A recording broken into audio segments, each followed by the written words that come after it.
साल 2022 Indian stock market और India की इकोनॉमी की हिस्ट्री में एक बहुत ही इंपॉर्टेंट साल साबित हुआ। इस साल इन्वेस्टर की संख्या बढ़ी। सिर्फ इस एक साल के अंदर 1.2 करोड़ लोगों ने अपनी नई इन्वेस्टिंग की जर्नी शुरू करी। बट फिर भी भारत की केवल 3% ही ऐसी जनता है जो स्टॉक मार्केट या म्यूचुअल फंड इन्वेस्टिंग में इन्वॉल्व है, और 90% पॉपुलेशन को तो अभी भी यही लगता है कि एक बहुत ही रिस्की मामला है और इससे सिर्फ नुकसान ही होने वाला है। एंड आई एम श्योर आप में से बहुत से लोग इस 90% की पॉपुलेशन का हिस्सा होंगे जिन्हें लगता है कि ये स्टॉक मार्केट या म्यूचुअल फंड सिर्फ टीवी पर न्यूज में देखने में अच्छे लगते हैं। ये सब फर्जी स्कीम होती है और इसमें हाथ डालकर हमें अपना हाथ नहीं जलाना है। दरअसल इंडिया में रहने वाले मोस्टली लोग एक सोच को फॉलो करते हैं और वो सोच है स्कूल कॉलेज को खत्म होने के बाद एक अच्छी सी जॉब पकड़ो और धीरे धीरे पैसा कमाओ और उन पैसों को कमा कर अपने पास रखो ताकि फ्यूचर में वो पैसा आपको और आपके बच्चों के काम आ सके। और अगर जॉब करके बोर भी हो जाओ तो एक छोटा सा बिजनेस शुरू कर लो। 60-65 साल तक उस बिजनेस में अपना टाइम दो और फिर आराम से अपना रिटायरमेंट लो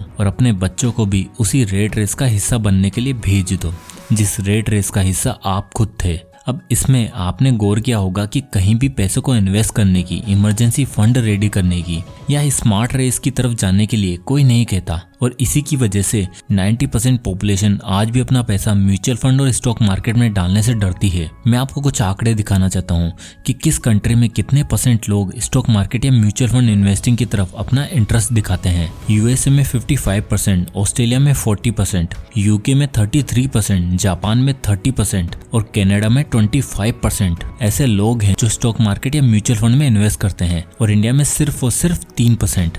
इंडिया में रेट रेस का पीछा करना तो हमें बचपन से सिखाया जा रहा है। आज से 40-50 साल पुरानी इसी मेंटलिटी ने न जाने कितने ही एंटरप्रेन्योर्स को, इन्वेस्टर को एक 9 to 5 की जॉब के अंदर फंसा दिया है। पर दोस्तों अब टाइम बदल चुका है। अब रेट रेस का नहीं बल्कि स्मार्ट रेस को फॉलो करने का टाइम है। और अगर आप आज की मेरी ये वीडियो एंड तक देखोगे तो मैं आपको एक गारंटी दे सकता हूँ कि इस 3% के नंबर को हम बहुत ही जल्द 30% कर सकते हैं। देखो दोस्तों, साल 2022 जा चुका है और अगर आप 2022 में कुछ खास अचीव नहीं कर पाए हैं या अपने आप को स्मार्ट रेस का हिस्सा नहीं बना पाए तो ये इन्फॉर्मेशन और ये वीडियो आपको बहुत काम आने वाली है। पर इन सभी बातों के बीच एक बात अटकी रहती है कि शुरू करे तो आखिर करे किसे। And the answer is mutual funds.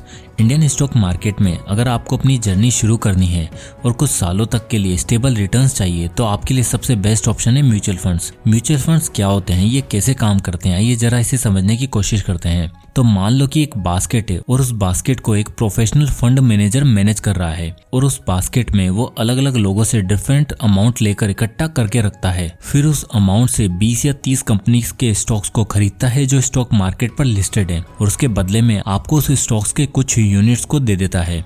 और जैसे जैसे उन स्टॉक्स का प्राइस बढ़ता रहता है आपका इन्वेस्ट किया हुआ अमाउंट भी बढ़ने लगता है। एग्जाम्पल के लिए इंडेक्स फंड, जिसमें आपका फंड मैनेजर आपके दिए हुए पैसों को उन कंपनीज में लगाता है जो सेंसेक्स या निफ्टी पर लिस्टेड होती हैं। और म्यूचुअल फंड की सबसे अच्छी बात यह है कि इसमें सिर्फ 500 रुपए से भी आप शुरू कर सकते हो, जिसे SIP मेथड कहते हैं। और अगर आपके पास फंड्स हैं तो आप एक साथ 5 लाख या 10 लाख रुपए भी इन्वेस्ट कर सकते हो, जिससे लमसम मेथड से किया जा सकता है। तो आखिर क्या करना सही रहेगा, हमारे पास कौन कौन से ऑप्शंस है और उनमें से होने वाले फायदे क्या क्या हैं, ये सब हम जानेंगे एक डिटेल एग्जांपल की मदद से, जिससे म्यूचुअल फंड इन्वेस्टिंग जैसे कॉम्प्लेक्स टॉपिक्स को एक 8वीं क्लास का बच्चा भी आराम से समझ सके। पर उस चीज को समझने से पहले हमारे लिए जानना बहुत जरूरी है आखिर SIP और लमसम होते क्या है। तो सबसे पहले हम देखते हैं SIP।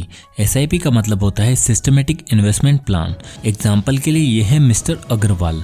इन्होंने साल 2012 में म्यूचुअल फंड इन्वेस्टिंग के बारे में सुना और तब से हर महीने मिस्टर अग्रवाल 5-5 हजार रुपए इंडेक्स फंड में इन्वेस्ट करते आ रहे हैं। अब दूसरा मेथड आता है लमसम। लमसम टेक्निक यूजली उन लोगों के लिए होती है जिनके पास एक साथ काफी लार्ज अमाउंट अवेलेबल होता है और पूरा का पूरा अमाउंट एक साथ इन्वेस्ट करके वो मार्केट से मिलने वाले रिटर्न्स को बेनिफिट उठाते हैं। एग्जाम्पल के लिए मिस्टर गुलाटी, जो कि पेशे से एक बिजनेसमैन है और इनका अपना फर्नीचर का बिजनेस है। इनके पास ऑलरेडी काफी पैसा है और 2007 में इन्हें पता चला म्यूचुअल फंड्स के बारे में और तब इन्होंने एक साथ 10 लाख रुपए इंडेक्स फंड में इन्वेस्ट कर दिए थे।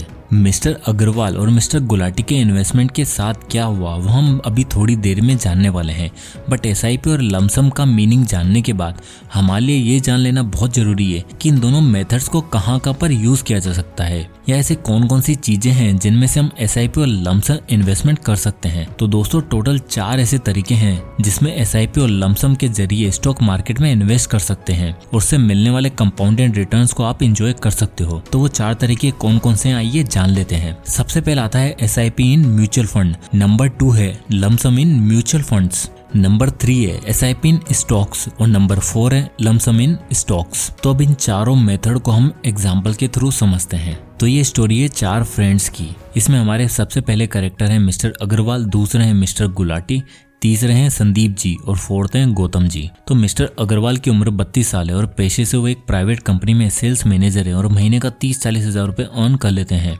वहीं मिस्टर गुलाटी एक बिजनेसमैन है जिनकी उम्र अराउंड 50 साल है और अगले कुछ सालों में वो रिटायर भी होने वाले हैं। फिर आते हैं थर्ड संदीप जी जो पेशे से एक बैंकर हैं और हर महीने 50 से 60 हजार रुपए आराम से कमा लेते हैं। एंड लास्ट आते हैं मिस्टर गौतम जो पेशे से एक फाइनेंशियल एनालिसिस्ट हैं और इसी वजह से वो स्टॉक मार्केट की बहुत अच्छी खासी नॉलेज रखते हैं और महीने का 1 लाख रुपए तक आराम से कमा लेते हैं। तो आइए इस एक्सेल शीट से समझने की कोशिश करते हैं। तो सबसे पहले बात कर लेते हैं मिस्टर अग्रवाल की। अग्रवाल जी एक कॉर्पोरेट एम्प्लॉय हैं, इसलिए उनके पास मार्केट को रिसर्च एनालिसिस करने का ज्यादा टाइम नहीं रहता। इसलिए उन्होंने पहला और सबसे बेस्ट तरीका एसआईपी इन म्यूचुअल फंड ये चूज किया और इसके अंदर उन्होंने 5,000 रुपए हर महीने इन्वेस्ट करने का डिसीजन लिया और ऑटो पे का ऑप्शन सेलेक्ट कर लिया, जिससे हर महीने की 5 तारीख को उनके अकाउंट से 5,000 रुपए डिडक्ट हो जाते हैं। अब ऐसे में एसआईपी वाला मेथड बहुत से लोगों को लोन की ईएमआई की तरह लगने लगता है। उन्हें इस बात का डर लगा रहता है कि अगर मेरे पास ये अमाउंट नहीं हुआ तो फिर क्या होगा, क्या एसआईपी को स्टॉप और रीस्टार्ट कर सकते हैं क्या?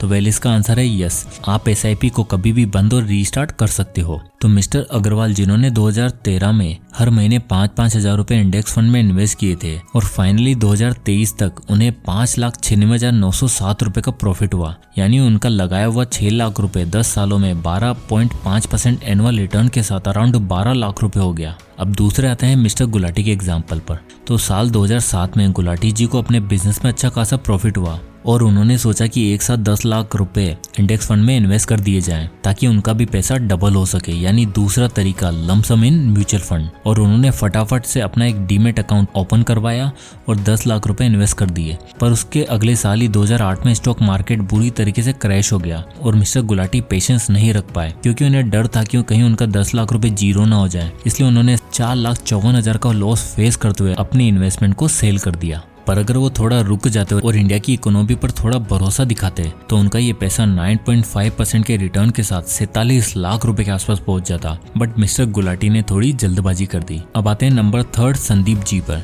जो खुद एक बैंकर है और थोड़ी बहुत स्टॉक मार्केट की नॉलेज खुद भी रखते हैं। इसलिए वो 6-7 स्टॉक्स को चूज करते हैं और उन्हें डीपली मॉनिटर करते रहते हैं और हर क्वार्टरली रिजल्ट आने पर वो 15,000 रुपए का एक चंक उन सेलेक्टेड स्टॉक्स में इन्वेस्ट कर देते हैं, जिसे हम कहते हैं एसआईपी इन स्टॉक्स। अब देखो ये एग्जैक्टली तो एसआईपी की तरह नहीं है, बट हाँ इसमें महीने की जगह संदीप जी हर क्वार्टरली इन्वेस्ट कर रहे हैं, जिससे मार्केट अप होने पर उन्हें प्रॉफिट मिलता है और डाउन जाने पर उन्हें ज्यादा स्टॉक्स मिलते हैं। अब क्योंकि संदीप जी सिलेक्टेड बड़ी कंपनीज के स्टॉक्स परचेज करते हैं तो मार्केट के हिसाब से उन्हें एनुअली 12 से 15% का रिटर्न आराम से मिल जाता है। यानी 10 साल के अंदर देखा जाए तो 15% के हिसाब से उनका रिटर्न कुछ बनेगा 13.5 लाख रुपए, जो पहली 2 टेक्निक से ज्यादा रिटर्न्स दे रहा है। पर ध्यान रहे इसमें आपको टाइम टू टाइम मार्केट को स्टडी करना पड़ेगा और उनके अप एंड डाउन्स पर एक्टिवली बेट लगानी पड़ेगी।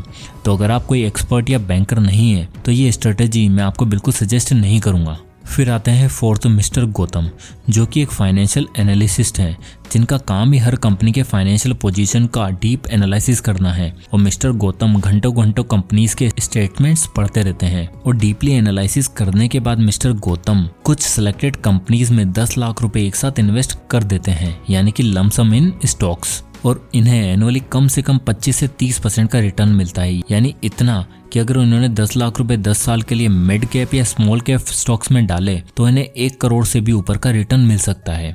बट अगेन वही बात, ये करना सबके बस की बात नहीं है, क्योंकि ये एक हाईली रिस्की स्ट्रेटेजी है जिसमें गौतम जैसे लोगों को ही फायदा मिल सकता है। तो चारों मेथड्स का एनालिसिस कुछ इस तरह का रहा, पर अगर मैं आपको अपना पॉइंट ऑफ व्यू शेयर करूं तो मेरे हिसाब से सबसे बेस्ट स्ट्रेटेजी है number 1 SIP in mutual fund, जिससे कि आपकी इन्वेस्टिंग की एक हैबिट भी बनेगी और आप मार्केट को थोड़ा बहुत समझने लगोगे। और यहाँ पर स्टार्टिंग में एक साथ बहुत सारा पैसा भी नहीं लगाना होता, तो शुरू करना भी आसान है। तो बस आप बिना किसी बात का इंतजार किए हुए अपनी इन्वेस्टिंग की जर्नी को शुरू करें और इंडिया को 3% इन्वेस्टर से 30% इन्वेस्टर की कैटेगरी में लाएं।